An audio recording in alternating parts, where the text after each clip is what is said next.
Halo para pecinta catur Indonesia, kembali lagi di Tarigan Catur Channel.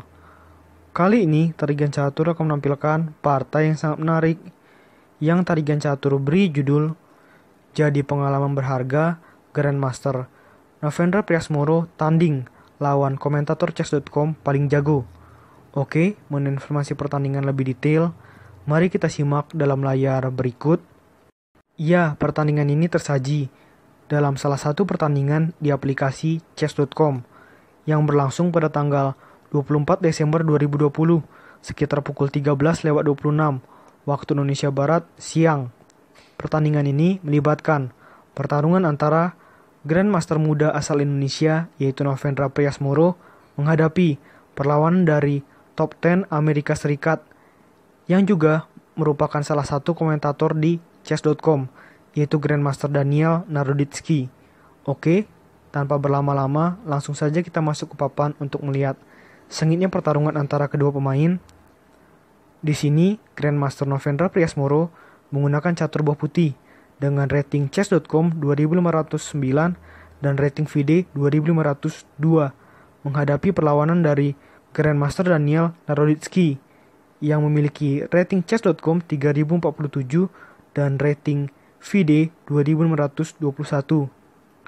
Grandmaster Novendra Priasmoro memulai permainan dengan pion E4 dan dibalas pion C5 oleh Grandmaster Daniel Naroditsky. Ini adalah pembukaan pertahanan Sisilia, kuda F3 dan pion E6 masuk dalam variasi Prancis.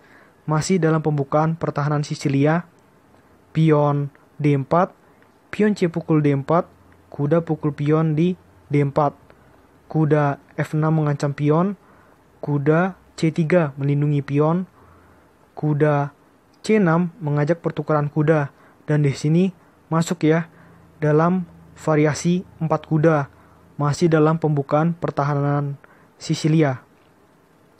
Apa balasan Novendra Priasmoro di sini? Dengan pion menuju petak G3, persiapan Vincenzo Gajah. Gajah C5 mengancam kuda putih sebanyak 2 kali dan kuda putih pindah ke petak B3 dengan tempo mengancam balik gajah hitam. Gajah hitam yang diancam pindah ke petak E7. Gajah G2, pion D6. Rokade pendek oleh putih dan hal yang sama juga dilakukan oleh pemain hitam yaitu rokade pendek. Lalu menteri E2, menteri C7, gajah G5 mencoba mendapatkan kuda hitam, pion H6 mengusir gajah dan gajah kembali ke petak E3, pion A6, benteng A menuju D1, pion B5, dan di sini untuk mengantisipasi agar pion hitam tidak semakin maju atau pion hitam yang ada di lajur B tidak semakin maju, maka dilakukan langkah pion menuju petak A3 ya. Gajah B7, pion H3, benteng A menuju C8 menumpuk benteng dan menteri di lajur C. Pion F4, Novendra mencoba agresif di sini dengan langsung memajukan pion-pionnya untuk merusak pertahanan sayap raja dari Grandmaster Daniel Naroditsky. Kuda D7, raja H2, kuda A5 mengajak pertukaran kuda oleh Daniel Naroditsky yang diterima oleh Novendra dengan kuda pukul kuda dan menteri pukul kuda. Pion F5, gajah menuju petak F6. Di sini hitam berambisi untuk mendapatkan kuda putih dengan memberikan ancaman 3 kali terhadap kuda tersebut, baik oleh menteri hitam, benteng hitam, dan gajah hitam. Dan dalam situasi seperti ini, Novendra mengabaikan kudanya dengan memilih langkah benteng pukul pion di petak D6. Ada juga dengan tempo mengancam kuda hitam. Memberikan penjagaan terhadap kuda ini, Naroditsky melakukan langkah menteri menuju petak C7 sekaligus mengancam benteng putih. Menteri pindah ke petak D1 memberikan semacam penjagaan ya terhadap benteng putih, dan kuda pindah ke petak E5. Gajah F4 mengancam kuda, benteng F menuju D8, mengajak adu dengan benteng yang tentu saja diterima ya.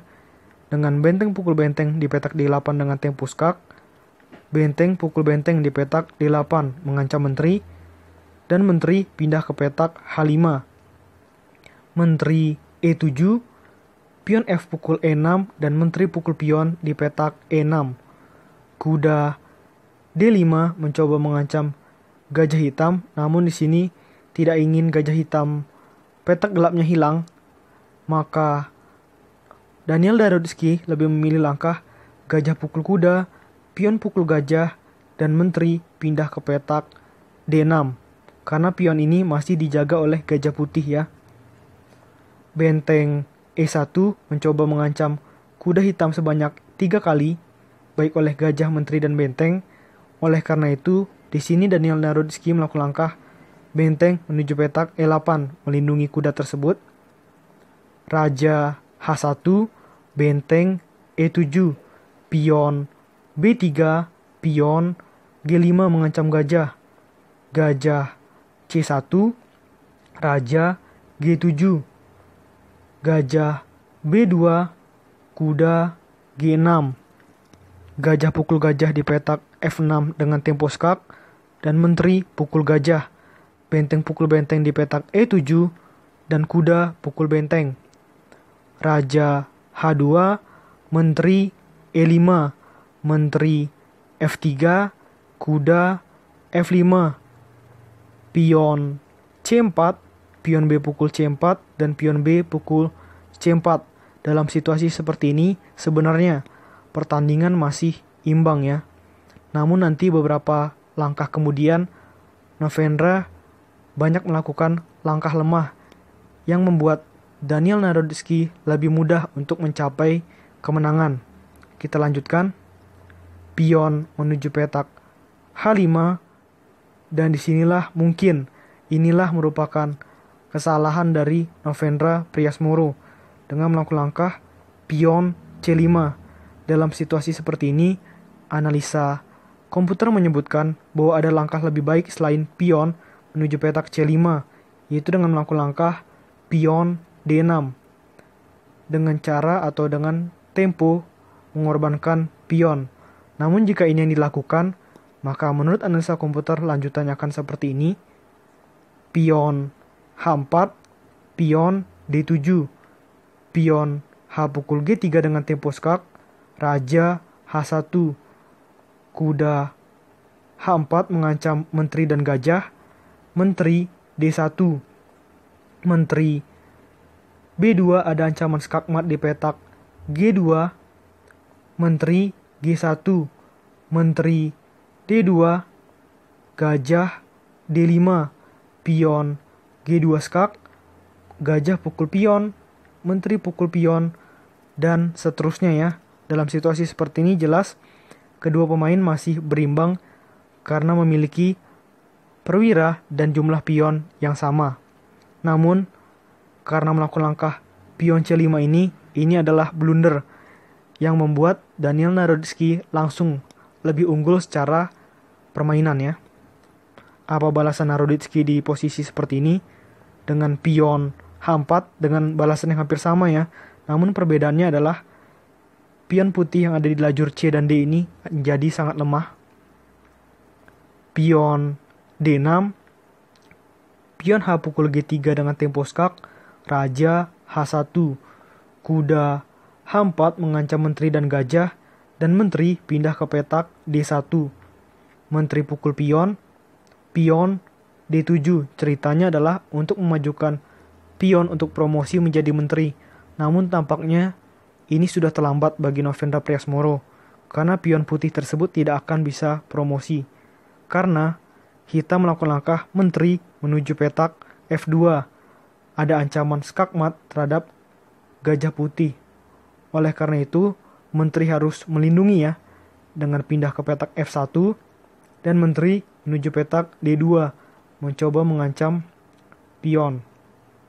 Lalu menteri skak di petak A1, pion menutup menteri F1, dan setelah menteri pukul pion di petak D7, dalam situasi seperti ini Novendra Priasmoro memutuskan untuk menyerah. Karena memang sudah sulit ya. 4 pion menghadapi 2 pion dengan jumlah perwira yang sama. Memang sudah sangat sulit bagi seorang Novendra Priasmoro. Namun coba kita kembali di langkah ini dengan menteri menuju petak F1. Di sini sebenarnya apabila Novendra Priasmoro tidak melakukan langkah ini dan lebih memilih melakukan langkah menteri menuju G1, maka situasinya berbeda dan Novendra Priasmoro masih bisa melanjutkan permainan hingga 10 langkah ke depan setidaknya ya. Dengan melakukan langkah menteri D2 ya sebagai lanjutan menurut analisa komputer. Gajah E4, menteri pukul pion, menteri D1 skak, menteri menutup, menteri pukul menteri, raja pukul menteri, pion F5, gajah C6, kuda G6, raja F2, raja F6 dan seterusnya. Kita lihat dalam situasi seperti ini jelas Novendra Priasmoro masih bisa memberikan perlawanan. Namun sayangnya bukan ini langkah yang dilakukan oleh Novendra Priasmoro. Dan karena itu Novendra Priasmoro harus menyerah dari seorang Daniel Naroditsky. Oke, menurut Tarigan Catur video kali ini cukup. Nantikan video-video selanjutnya tetap di Tarigan Catur Channel.